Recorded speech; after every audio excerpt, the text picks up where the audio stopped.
CMS defines an interrupted skilled nursing facility stay as one in which a patient is discharged from Part A covered SNF care and subsequently readmitted to Part A covered SNF care in the same skilled nursing facility within 3 days or less after the discharge. Interruption window. A 3-day period starting with the calendar day of discharge from skilled nursing facility care and including the 2 immediately following calendar days ending at 11:59 p.m. on a third calendar day. Resumption of skilled nursing facility care. A resident must resume Medicare Part A covered stay in the same skilled nursing facility to resume Medicare Part A by 11:59 p.m.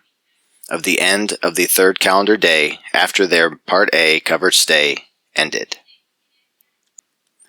The interruption window is the maximum period of time that may elapse between discharge from a skilled nursing facility and a subsequent readmission to the same skilled nursing facility before the interrupted stay policy no longer applies and the subsequent stay is considered a new stay. The interrupted stay is scored in section A0310G1 of the MDS. Interrupted stay examples. A resident leaves against medical advice and returns to the same skilled nursing facility to resume Part A covered services within the interruption window. Resident discharges to psychiatric facility for evaluation and treatment, and then returning to the same skilled nursing facility to resume Part A covered services within the interruption window. Resident discharges to acute care setting for evaluation and treatment due to a change of condition, and then returning to the same skilled nursing facility to resume Part A covered services within the interruption window. Resident discharges to outpatient facility for procedure and treatment, and then returning to the same skilled nursing facility to resume Part A covered services within the interruption window. Resident discharged to assisted living facility or private residence with home health services, and then returning to resume Part A covered services within the interruption window. Examples of interrupted stay where the resident remains in the skilled nursing facility but stops being covered under the Part A PPS benefit and then resumes Part A. Resident elects and then revokes the hospice benefit, then resumes Part A within the interruption window.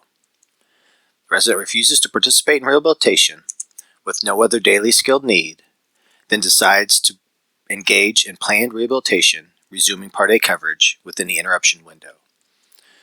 Resident changes payer source from Medicare Part A to an alternate payer source, such as hospice, private payer, or private insurance, then wishes to resume Part A again within the interruption window.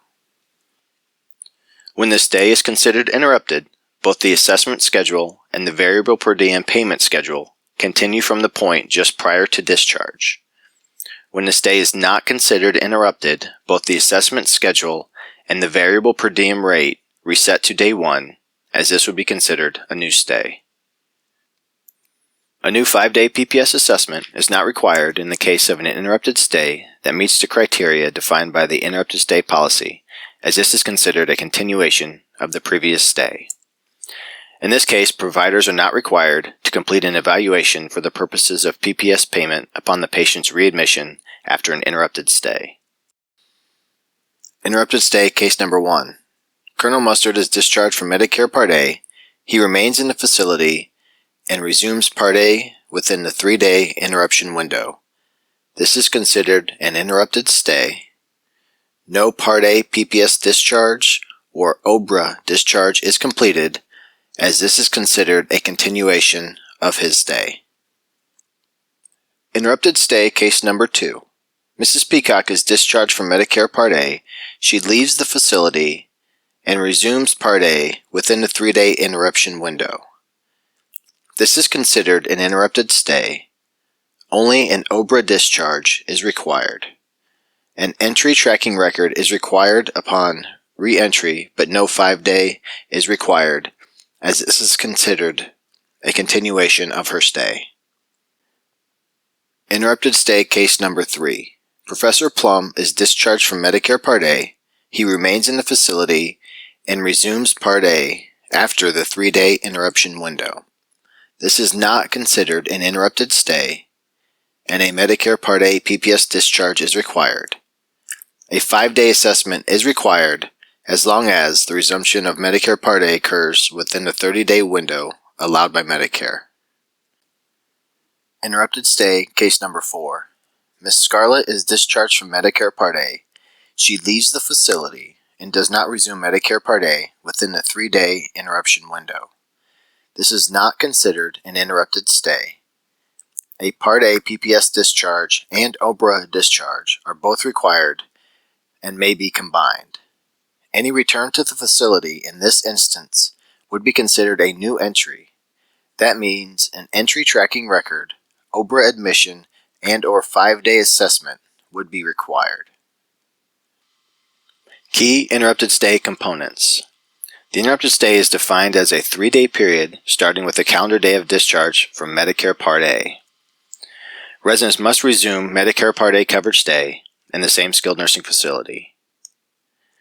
The assessment schedule and the variable per diem payment schedule continue from the point just prior to discharge from Medicare Part A. Therapy evaluation is not required for the interrupted stay.